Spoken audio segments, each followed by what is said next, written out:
Bismillahirrahmanirrahim. Assalamualaikum warahmatullahi wabarakatuh. Selamat pagi para mahasiswa dimanapun kalian berada. Semoga kalian sehat ya dan tetap take care ya. Tetap fokus, sabar untuk bisa menyelesaikan kuliah ya. Semoga kalian semua dimudahkan. Oke, pada pagi hari ini saya akan menyampaikan materi pelayanan prima dan pengembangan diri, di mana memasuki topik tentang handling komplain ya. Jadi di sini maksudnya salah satu bentuk pelayanan prima itu adalah bagaimana kita itu menghandle keluhan dari kita punya klien gitu ya.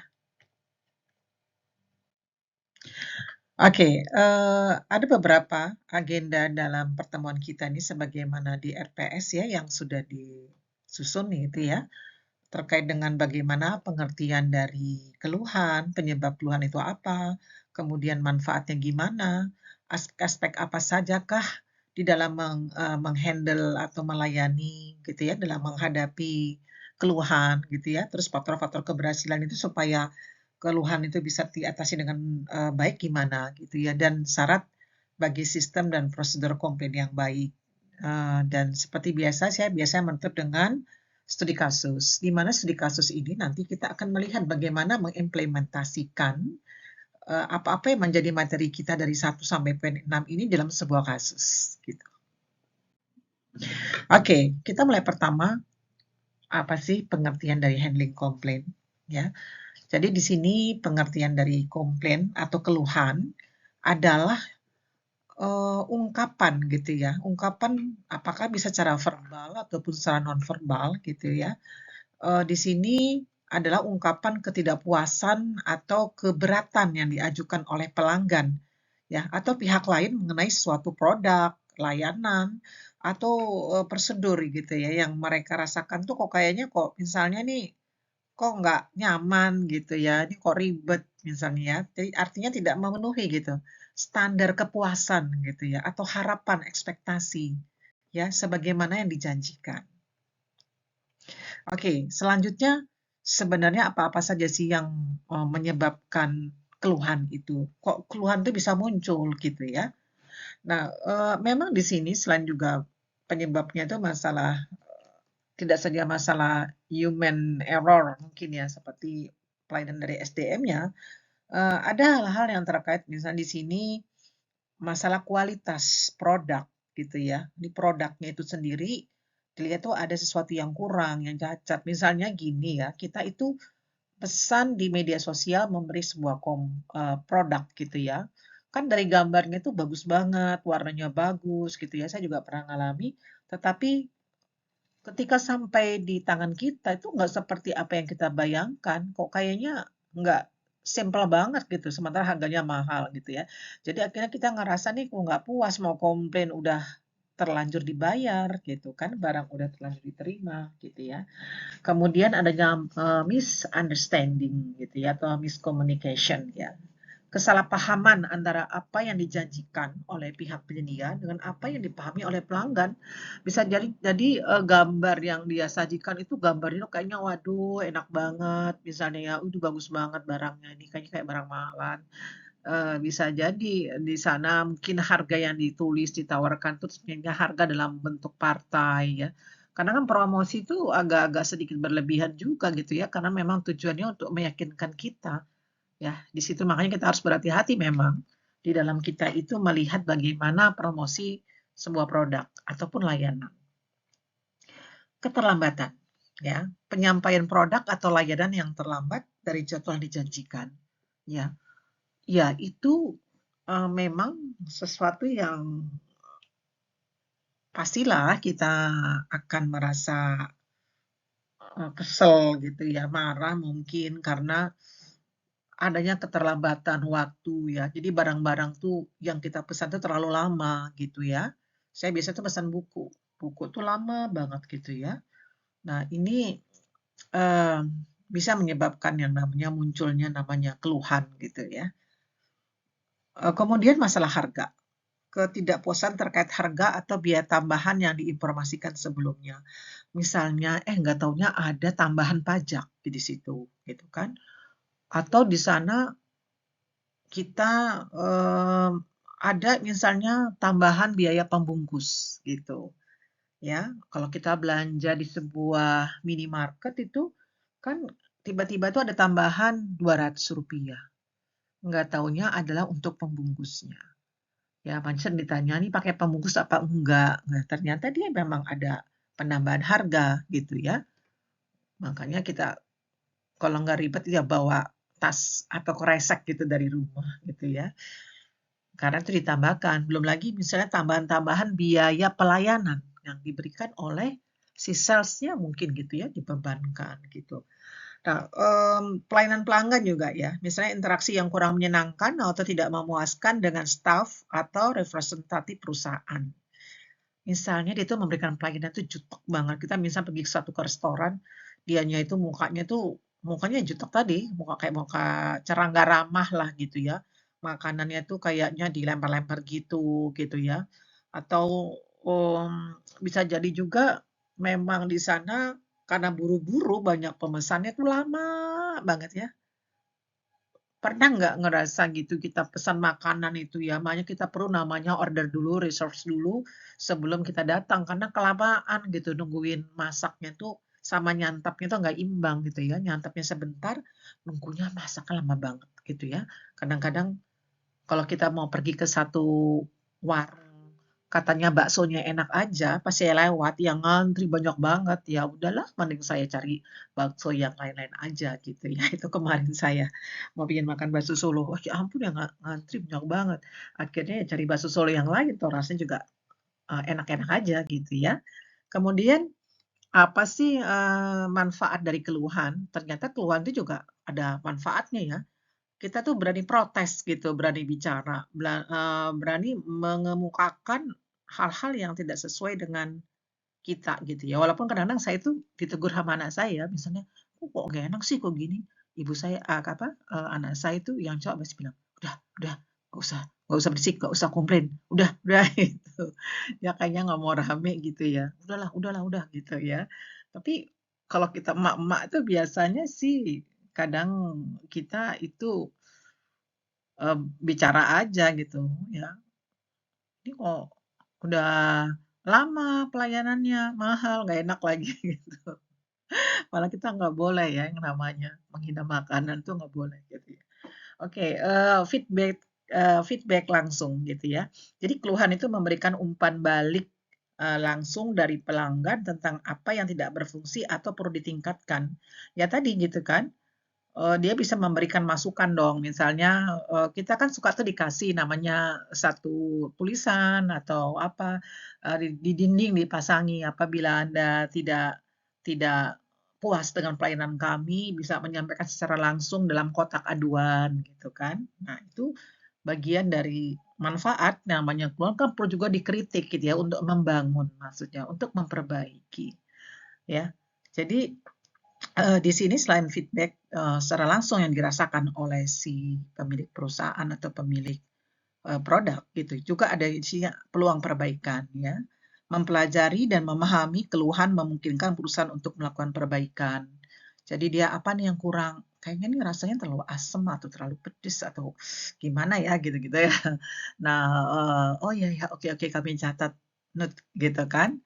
Membangun hubungan, ya dengan kita menangani keluhan dengan baik akan meningkatkan les pelanggan. Jadi yang tadi nggak puas, karena dia mengeritik akhirnya kita rangkul. Jadi di sini nih ada referensi dari handling complaint ini saya ambil dari salah satu penulis tentang, hug your, apa namanya, dia bilang, your handle your, complaint customer gitu kan katanya, peluklah gitu ya, rangkullah gitu, kamu punya customer-customer yang berkeluh gitu atau mengkritisimu gitu ya, mengkritikmu.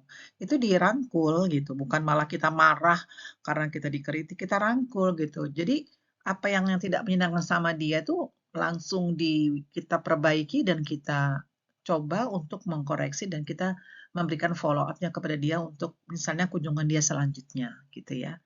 Nah ini, orang-orang yang membuli kita gitu kadang-kadang atau orang-orang yang tidak suka sama kita, itu bukan memang kita perangi dan kita tapi harusnya dirangkul, ya. Jadi kalau kita lihat di media sosial itu ada artis muda yang lagi saling bersaing gitu ya, disaing-saingkan gitu, dibanding-bandingin sama, netizen kita gitu kan. Nah, seharusnya bukan dia komen-komen pedes itu dia layani dengan kemarahan juga atau dia bully gitu juga, dia balas juga dengan, kata-kata yang tidak enak juga ya. Justru seharusnya, "Makasih ya," gitu kan, "udah dibilangin begini, makasih ya," harus malah dipuji-puji gitu, bukan malah dilawan gitu ya. Nah, itu kita perlu ada memang ilmu, bagian salah satu ilmu dalam pelayanan itu adalah bagaimana kita merangkul orang-orang yang tadinya di haters gitu, kita bisa jadi bagaimana di lovers gitu ya. Kemudian ini juga, masalah reputasi ya di sini, karena proses penanganan keluhan itu, perlu kan penanganan yang efektif ya di sini, sehingga kita perlu menjaga menjaga meningkatkan perbaikan-perbaikan untuk yang tentunya ini berpengaruh kepada reputasi, perusahaan gitu ya, dengan kita itu ada masukan-masukan yang diberikan. Selanjutnya adalah, aspek dari handling komplain ya di sini, apa saja sih aspek-aspek gitu ya yang hal-hal yang terkait dengan penanganan dari keluhan-keluhan ini. Satu adalah penerimaan. Kita harus mau bijak gitu ya, menerima keluhan dengan sikap yang terbuka dan mau mendengarkan dengan cermat gitu ya. Jadi kalau misalnya di sini ada keluhan, ya orang ngeluh itu kan perlu didengarkan gitu ya. Perlu kita tahu apa sih masalah lo gitu kan, masalahmu apa gitu kan. Jangan langsung dia main blow up aja di media sosial. Bicara dong sama kita dulu gitu ya, biar kita jelaskan misalnya gitu. Jadi ada unsur penerimaan di sini. Dulu kita mau secara bijak gitu ya. Bila kita itu diberikan kritikan atau keluhan-keluhan gitu. Kemudian memahami ya, berusaha untuk memahami sifat dan alasan dari keluhan itu gitu ya. Artinya dia melakukan itu apakah memang ingin mengkritik membangun, memberikan masukan atau dia tuh memang benci aja, pengen ngejatuhin gitu kan. Perlu kita pahami gitu, apa sih sebenarnya, maksud dan tujuan gitu ya. Kemudian responsif gitu, bagaimana kita merespon keluhan dengan cepat dan efisien ya. Jadi nggak pakai ribet gitu. Bagaimana kita menghandling keluhannya itu.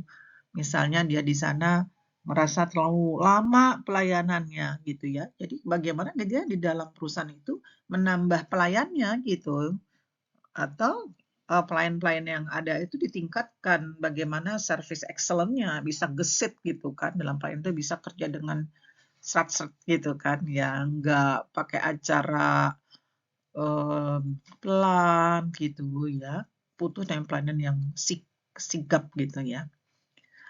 Resolusi ya, jadi mencari solusi yang memuaskan bagi pelanggan dan memfollow up-nya gitu ya, memastikan dengan kita menghandle dari keluhan itu, pelanggan tuh puas gitu ya, dan dengan solusi pendekatan yang tentunya kita berharap itu tidak akan terulang lagi ya.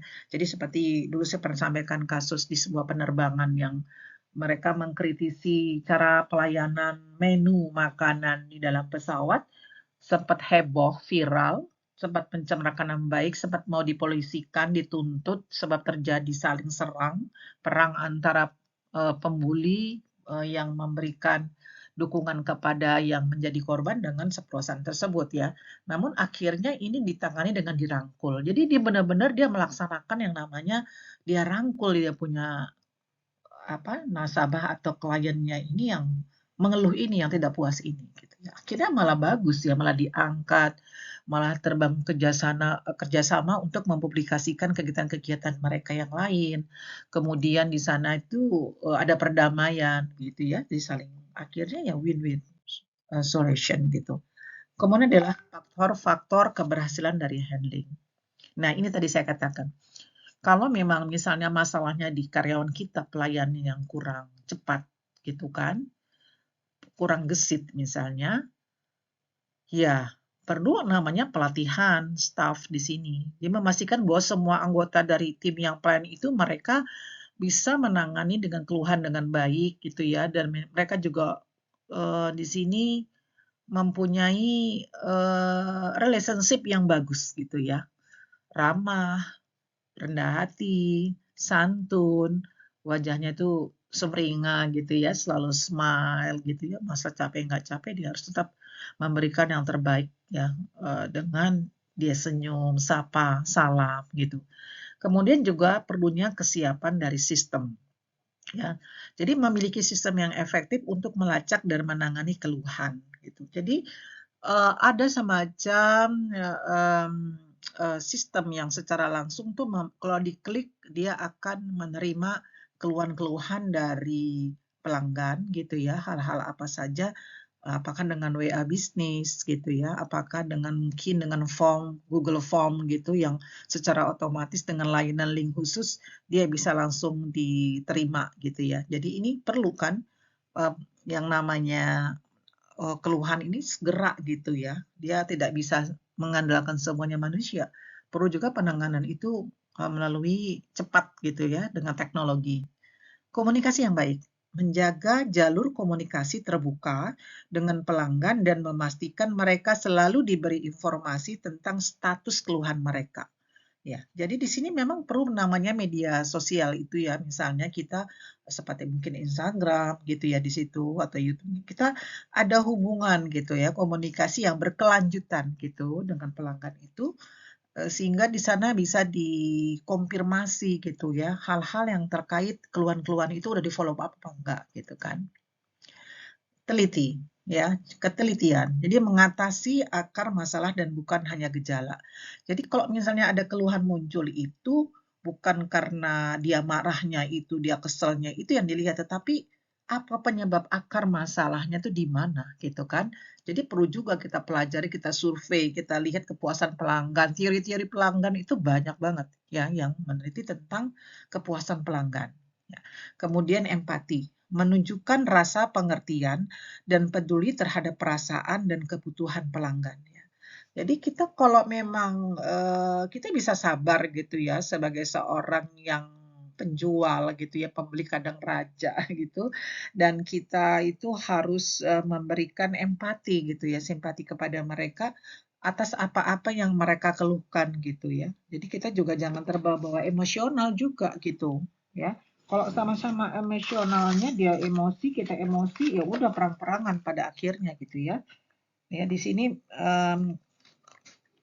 harus kita berjiwa besar, berkepala dingin gitu ya, dan kita bisa menjaga lisan kita gitu, agar tidak terjadi hal-hal yang di luar yang diinginkan gitu. Oke, selanjutnya adalah syarat bagi sistem dan prosedur komplain yang baik itu gimana sih gitu kan ya. Jadi ada syarat-syaratnya gitu ya agar tercapainya sebuah penanganan yang efektif gitu ya. Pertama adalah masalah aksesibilitas ya.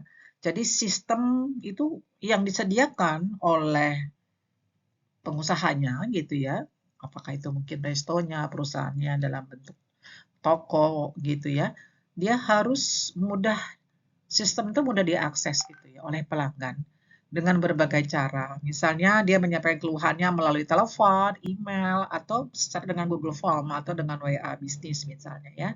Kemudian harus transparan.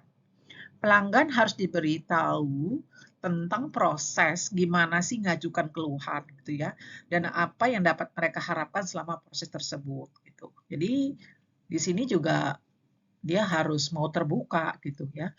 Kecepatan.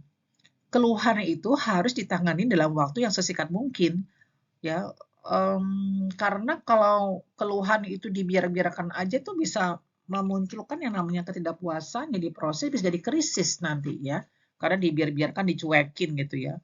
Krisis akhirnya mereka bisa demo gitu malah sampai ke sana ya bahayanya. Pelacakan, kemampuan untuk melacak perkembangan keluhan dan memberikan pembaharuan kepada pelanggan ya. Ini bisa ya, misalnya kita dengan algoritma gitu ya, kalau kita menggunakan media sosial itu, apabila kita di komen, mereka pesan melalui misalnya e-commerce, itu biasanya kita bisa melacak siapa pemilik lapak itu atau kita bisa, pemilik dari pembeli itu ya, misalnya dia di situ dia punya, konten, kemudian di situ dia punya apa, berbagai media sosial yang link-nya itu kita punya gitu ya. Nah, di sini pelacakan ini tentunya untuk juga selain meningkatkan kerjasama juga untuk kita bisa juga mampu gitu ya, memberikan hal-hal di kemudian hari, hal-hal yang lebih spesifik tentang kriteria dari kita punya pelanggan gitu ya. Jadi ada semacam istilahnya di media sosial itu personalisasi namanya.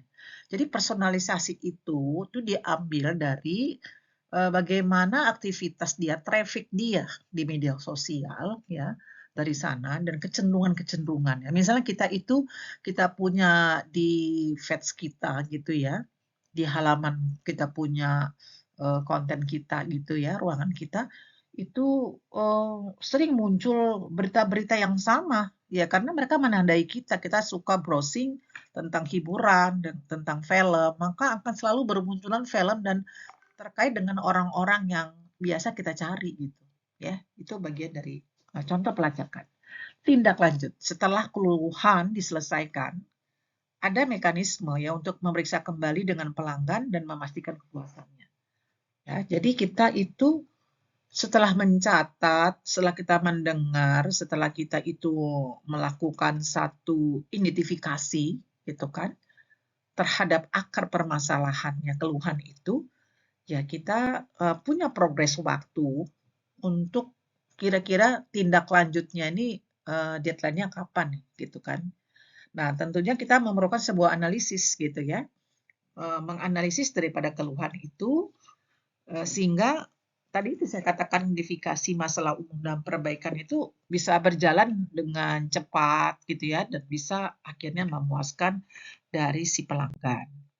Oke, dari keseluruhan tadi yang saya sampaikan ya, dari hal-hal pengertiannya gitu ya, terkait